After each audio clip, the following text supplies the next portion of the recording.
Hi everyone, my name is Colby, or Xi Jiaming in Chinese.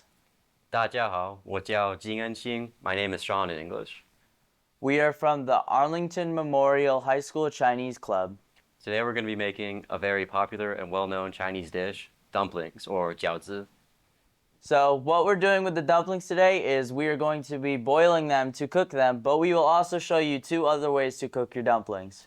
Today's dumplings are vegetarian, but we'll give you the recipe for pork and beef dumplings as well. So if you follow along with us, you'll be able to cook some delicious dumplings. Today's dumplings are wuxing jiaozi, or five-element dumplings. Each element represents a different part of the Chinese cuisine and diet. 你好，我叫潘慧玲，我的中文名字是 Hansny，我的朋友是 Emma。你好，我的中文名字是何佳琪，我的英文名字是 Emma。今天做饺子。In Chinese philosophy, every day you're supposed to have 5 colors, and today we're going to present that to you. In our dumplings, each dumpling is going to have 5 different colors. Our green is going to be our chives. The black is going to be the black fungus. We're going to have white and yellow in our eggs, and the red is going to be the spices. Yes, and also in American culture, there is a color palette that you should have in your diet, just like kind of like the Chinese palette that they have. So it's good to keep a balance of colors in your eating habits. Now we're going to chop things. So we're going to show you guys how to chop green chives and also our black fungus. What are your mushrooms? What are your mushrooms?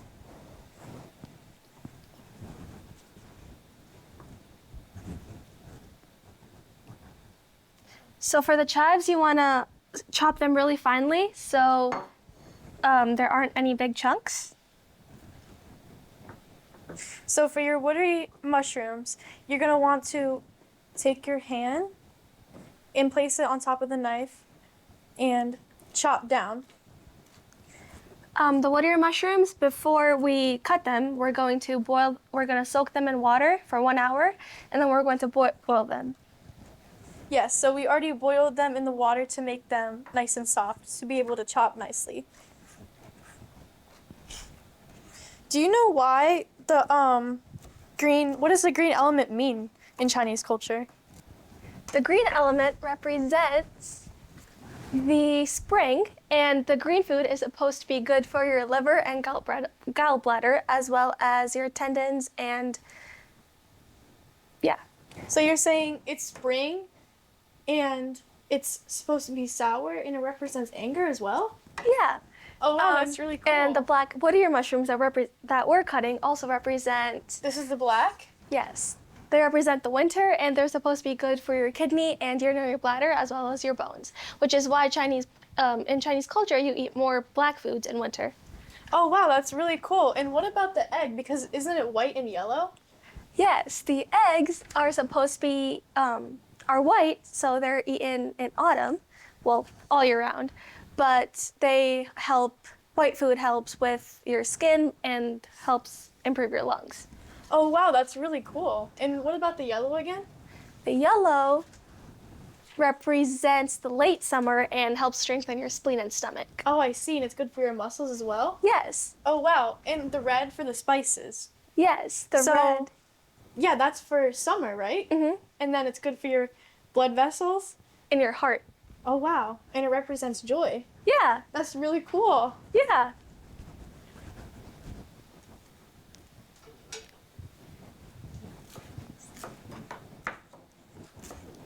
So, what does the American diet look like? The American diet is kind of like a rainbow plate, and you want to make sure you have each color in your diet. So, say like red, you're gonna have like an apple for your fruit. Same with the other colors, like orange and yellow would be a different kind of fruit, and then your brown would be your meat for protein, different kind of things like that. So you just want to keep a good balance in diet, and knowing that is seeing all the different colors that you're eating. I feel like in American diet we also have we have colors, but there's also like the different types of food. Like there's protein, dairy, carbs.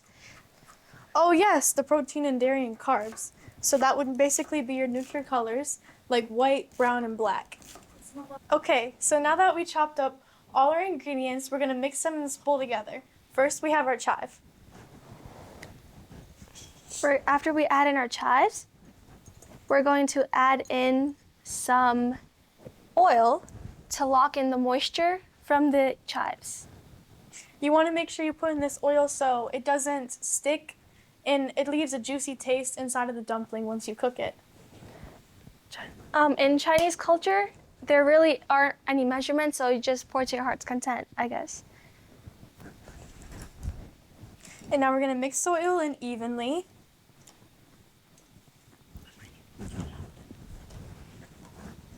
We're just going to put a little bit more to make sure we coated it all. Good.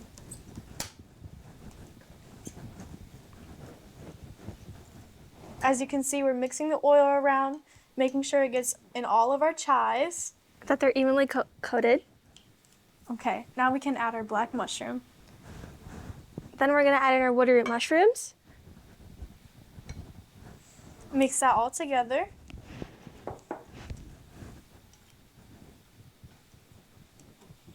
And once you are done mixing our black mushroom, we're going to put our eggs in. Our yellow element and white. The black mushroom is really good for your liver and kidney. How often do you eat eggs? I eat eggs really often to keep a good balance and help my body have protein.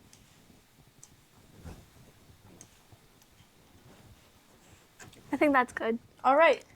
Once you mixed it nicely all together.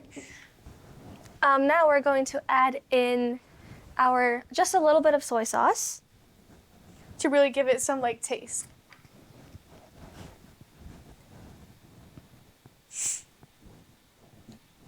You can put as much as you want in there. Just keep in mind that the soy sauce is going to go into our sauce that we're going to make later on.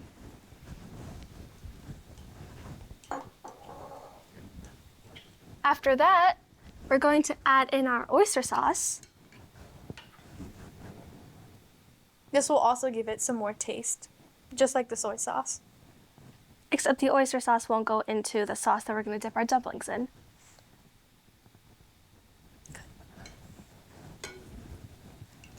We're going to mix that in together as well. Today we're using our chopsticks to cook because in China it's traditional to cook with chopsticks. And they're also very useful. All right, and now we're going to add some salt. To, again, your heart's content, because in China, they don't use measurements.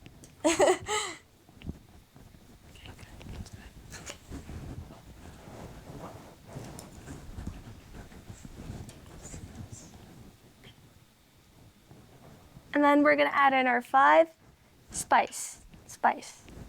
And these spices represent our red element throughout our bowl of colors.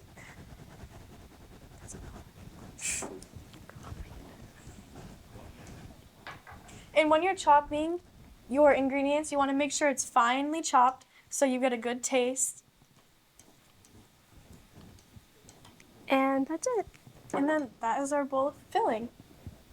And that's how you make dumpling filling. In China, it's also very common to have different colors of dumplings along with different colors in the fillings themselves. So like this green one is made with spinach. And then we have this yellow one, And we also have a white one, which is very common. which we will not be using today. We'll be using the green and yellow.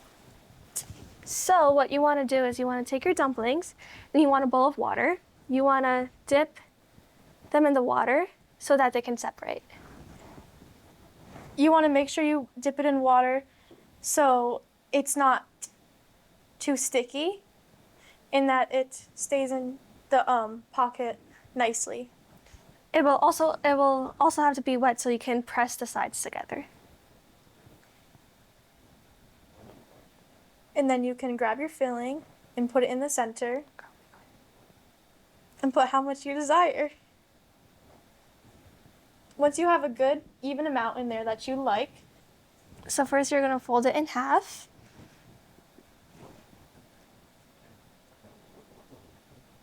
Like so. Make sure all the sides are close together. So your filling stays in the dumpling.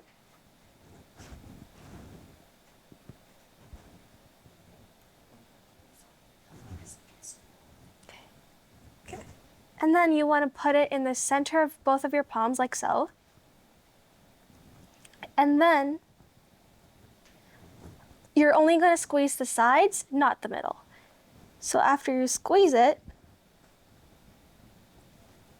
it should kind of look like this.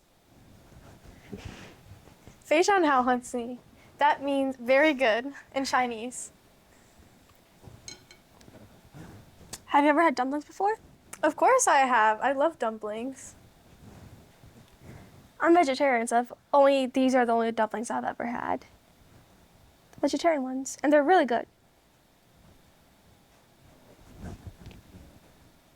So once again, you're gonna take it in the corner of your thumbs, kind of like a little bird at the end, and then you're gonna squeeze. Sometimes the shape will look like a Chinese money bag. There are multiple ways to do it, but the way we're doing it is supposed to be like ancient Chinese money. So now that we're done holding up our dumplings, this is what it looks like. We have our boiling water now to boil our dumplings. And It's a rolling boil. Yeah.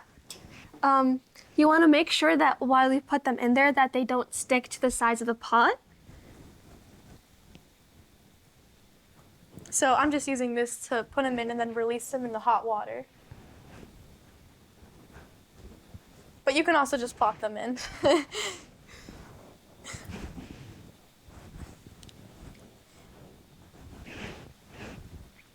While you're boiling your dumplings, to know when they're ready, you will see that the stomach of the dumpling is really fluffy and floating at the top of the water.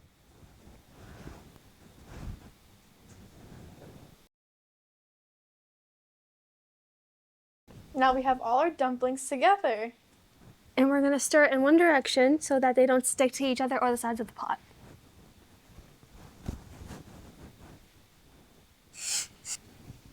Now that our dumplings look a little translucent at the top, we're going to add in a cup of cold water until they come back to a boil.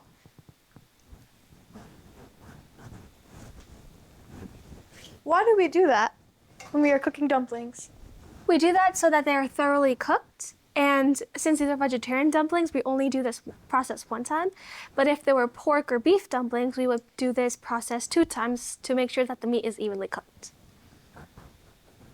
So, how was your first process making dumplings? It was really fun. It was definitely a learning experience. I suggest you guys try it at home if you are a big dumpling fan. What about you? How was your experience? It was really fun. I liked learning different ways to fold the dumplings. So, yeah. It was definitely a learning process, though. For sure. For sure. You think they're ready? I think they're ready. Now that we see that the stomachs of these dumplings are really full, we can take them out and put them on our plates.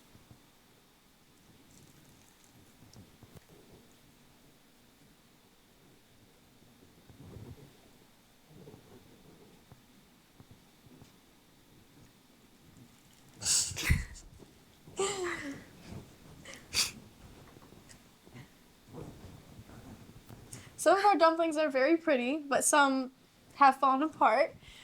To avoid your dumplings falling apart, you want to make sure when you're folding them that you really get them close together. And that the edges of the wrappers are wet so that when you press them together, they actually stick together.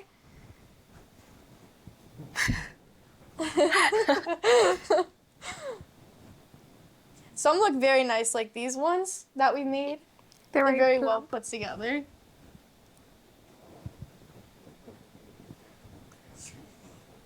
And that's how you boil your dumplings. There's also 2 other ways to make dumplings. You can of course, boil them, but you can also pan fry them, or what's the other way? You can use a bamboo steamer or any kind of steamer at home to steam your dumplings. This is just a very common way. All right, and now we have our dumplings. Okay, so now we're going to be making our sauce for our cooked dumplings. And in China, usually you make one big thing of sauce for everybody, or you can do individual. But today we're going to be making it in one. First, you're going to want to start with your soy sauce.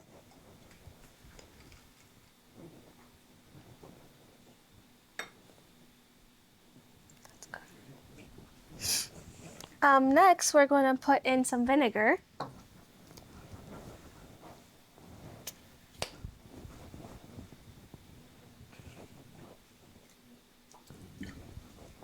And then you're going to put a little bit of sesame oil because it has a very strong flavor, so you don't want to put too much of this. And we also already put sesame oil in our dumpling fillings. And then we're going to do our hot sauce.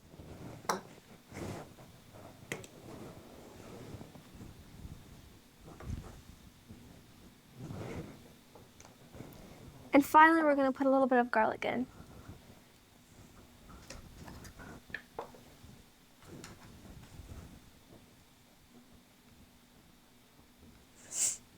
And like we said before, the sauce represents our red element for our dumplings. And then you're going to stir in one direction. So.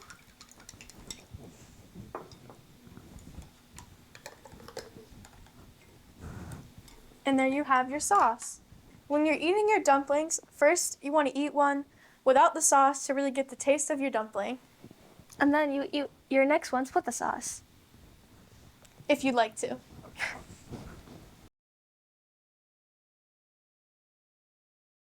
It's good, I like it. They're good. If you've enjoyed learning about Chinese culture so far, and you also love eating lots of international foods, you should come to our annual multicultural night. Our annual multicultural night, this year, we're going to have many new performers and many old performers.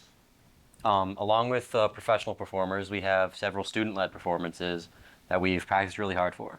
I'm going to be in 2 of the performances. I'm going to be in the dragon dance, and I'm going to be leading Tai Chi, and I'm very excited for that. This year's multicultural night will be on Tuesday, February 10th, from 6 to 8. We will have many performers and many booths. We'll have a lot of food from different countries. Yeah, I'm really looking forward to it, so make sure you show up. And another thing I'm really looking forward to is our Chinese trip. We're really lucky to have this experience, and although it costs a lot, you can help with that by giving us some donations. You can send a check. You can make it out to Arlington Memorial Chinese Club. Anything really helps. Our community is really supportive of all of our language classes, and so all donations would be very much appreciated. 谢谢 GNAT. Thank you, GNAT, for letting us record and cook food on here. And giving us this opportunity to spread the news about Multicultural Night. We'd like to introduce our club president, Becca, and the teacher, Liu Laoshi. Liu Laoshi was our Chinese teacher.